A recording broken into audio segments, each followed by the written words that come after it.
حضرت حسن بصری رحمت اللہ علیہ یو سړی راغی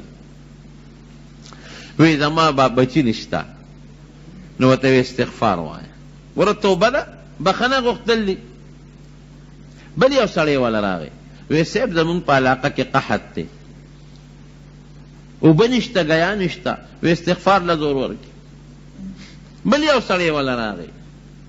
وی صاحب بے مال یم کمزور یم غریب یم فقیر یم بے وسه یم قرضدار یم وی استغفار وایه. یو بل سړی والا راغی وی صاحب څوک مې عزت نه کوي هر سړی مې رټي وی استغفار وایه. یو شاګرد ورته وی استاد جی بل دم سجده دي کدا یو ټکی دی یاد کړی خو چې څوک کومه مسله راوړي ته ورته استغفار وایه. حسن بصری رحمت الله علیه ورته وی الله په قرآن کې د دې استغفار د دې بخنې غوښتې او د توبې اوه وعدې کړي دي اوه وعدې. فقلت استغفروا ربکم انه کان غفارا. الله نه بخنه وغواړئ توبه و توبه سے معافی تی وغواړئ او بم بخی انه کان غفارا. ګوره ګناه به دې وبخي. دا یو وعده شو دا یو شو. انه کان غفارا یرسل السماء علیکم مدرارا. که قحطی باران نکیگی نو په شیبو شیبو باران به در باندې راووري قحط به ختم کی. دو شو ویمددکم باموال که غریبی مال د سره نشتا قرضداری بے کسے مال بدل درکی و بنین بچی دی نشتا زامن دی نشتا زامن بدل درکی سلوش ویجعل لکم جنات یرا مال میں دیر باغون و زمکی میں پکار دی اب ہم دل درکی ویجعل لکم انہارا سیب ددینم زیادہ زمکی پکار دی کہ نہرون پکی چلے گی داب ہم دل درکی. ما لکم لا ترجون للہ وقارا عزت سوک نہ کئی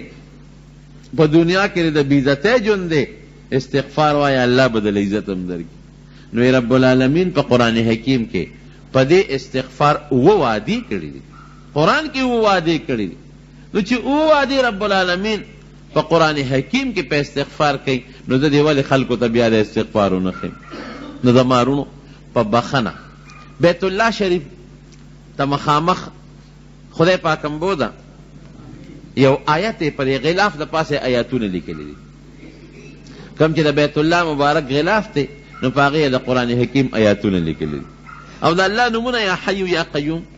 او دا حج متعلق سونا آیاتون دی دے پر دیر مزیدار دا سرو زرو پا خط لکلی دی دا سرو زرو پا تاری پا دا آیاتون لکلی دی.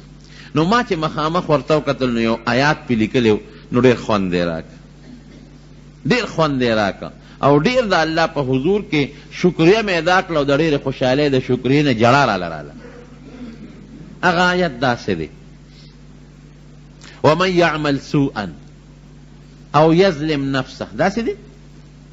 ومن يعمل سوءا سو قاری پکشتا او يعمل او يظلم نفسه غالبا یجد اللہ تواب الرحیم مانا بے درتوکم. گورا بیت اللہ پا دے غلافی لکلی دی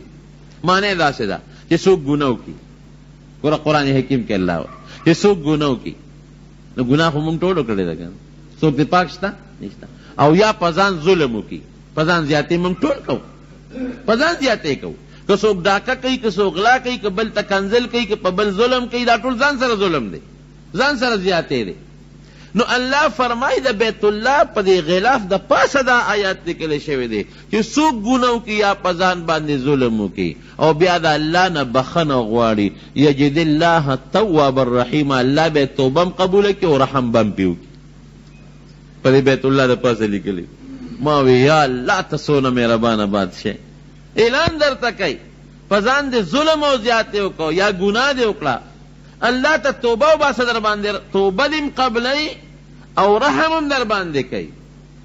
انامم دل در کئی.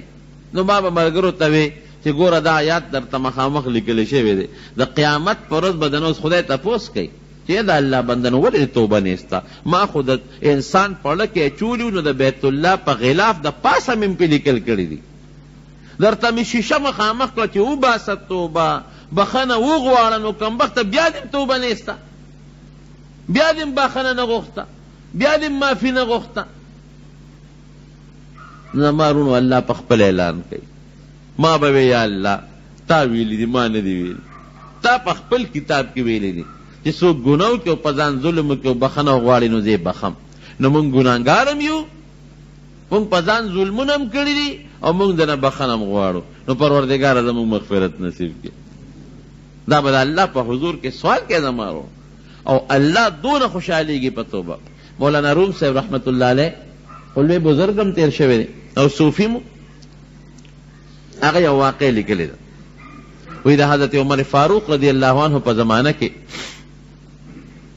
شرابو باندې خو پابندي لګېدلې او مخکې نه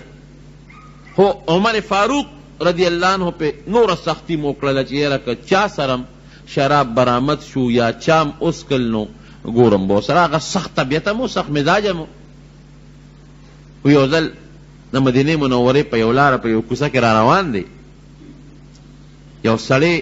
د یو یهودي د کوره راووت او لاس کې شراب بوتل نیولی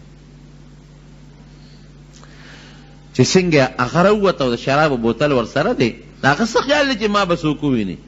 چې وی کتل حضرت عمر فاروق رضی الله عنه په نظر ورغله بس بادشاہ په خپل امیر المؤمنین ولید بوتل یې در راواغېسته صادر کې ونغښته او ترخ کې ومنډه او په دې زړه کې وی چې الله اوس راته معافي وکړي نو زما د توبې که بیا مې شرابو له ګوتې مې یوړی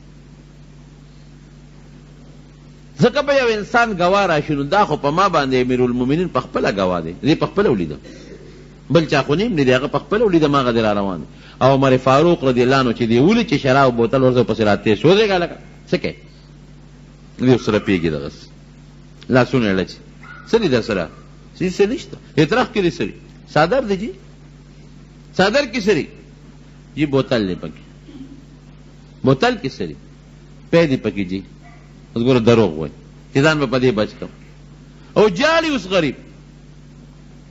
پی دی پکې نو پی خلک لاس کې نیسي که پی خلک په صادر کې بندوي وی جی ګرم دی کنه ګرم دی نو ماته صادر ته وکړی یو خایا نو هغې غریب هغه صادر اوس لاس یې اړه چې صادر کولاوی چې خو شراب بوتل دی دروغ مې لا بیل وی چې پی دی پکې چې صادر یې سینګ کولاو کو او بوتل ته یې ګوته کړې ډس شو چې بوتل ته لاندې پرېوت چې پرېوت بوتل صاحبه پی ته وبېدل پی ته وبېدل او داسې پی ته وبتل چې هسې لوخړې ووالی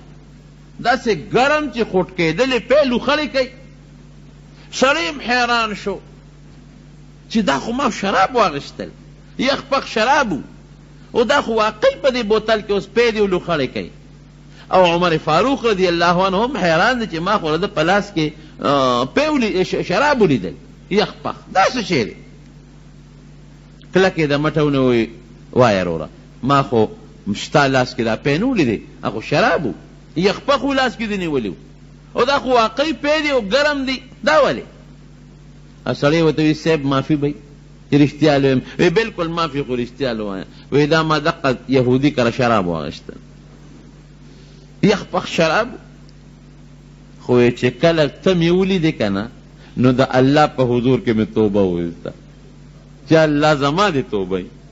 امیر المؤمنین عمر فاروق رضی الله عنه په خپله ولیدم زما دې توبه بیا به شرابو له ګوتې یو نسم شراب سکل خو ډېره لویه خبره ده او دروغ به درته وي چې پی دی او ګرم دی ځکه مې صادر دې ته وکړی نو دا زما د هغه توبې برکت و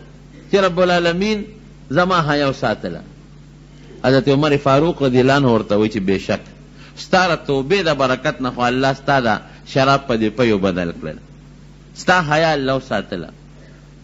نو وی دا سره تعجب خبره نه ده ځکه پیم یو سیال بیدون کې شی دی او شراب هم اوبه دي سیال بیدون کې شی دی نو که یو په بل بدل شي الله کولی شي خو ډېر تعجب په دې دی چې دا پی ستا په دې ترخ کې بیا ګرم چاک لري چې دا لوخړې ته خېږي دا د توبې برکت او الله په انسان حیا راولي چې توبه انسان د زړه د اخلاص نه الله ته وباسي زما وروڼو په دنیا کې هم در باندې الله حیا راولي او په آخرت کې هم الله حیا راولي اوږد حدیث د نبي علیه السلام مبارک په بخاري شریف کې دی چې د قیامت په لویه ورځ باندې یو انسان به الله ځان ته رانږدې کړي او حدیث پاک کی راضی